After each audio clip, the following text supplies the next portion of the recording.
முன்னொரு காலத்தில் கோழியும் பருந்தும் மிக நெருங்கிய நண்பர்களாக இருந்தன. ஒருமுறை கோழிக்கு தன் குஞ்சுகளுக்கு அழகான ஆடைகளை தைக்க வேண்டும் என்ற ஆசை வந்தது. ஆனால் கோழியிடம் ஊசி இல்லை. அதனால் அது தன் நண்பனான பருந்திடம் சென்று ஒரு ஊசியை கடனாக கேட்டது. பருந்து அந்த ஊசியை கொடுத்து, "இது எனக்கு மிகவும் முக்கியமானது, பத்திரமாக திருப்பித் தர வேண்டும்" என்று நிபந்தனை விதித்தது. கோழி சந்தோஷமாக ஆடைகளை தைத்தது. ஆனால் தைத்து முடித்த பிறகு அந்த ஊசியை ஒரு இடத்தில் வைத்துவிட்டு மறந்துவிட்டது. சிறிது நேரம் கழித்து பார்த்தபோது ஊசியை காணவில்லை. கோழி பயந்து போய் நிலத்தை கிளறி தேட ஆரம்பித்தது.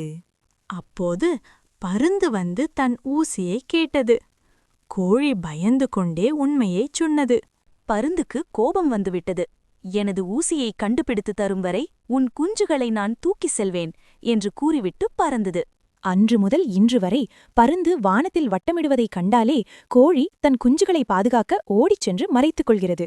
பருந்து சென்ற பிறகு மீண்டும் அந்த ஊசி கிடைத்துவிடுமா என்ற நம்பிக்கையில் கோழி இன்றும் தன் கால்களால் மண்ணை கிளறித் தேடிக்கொண்டே இருக்கிறது.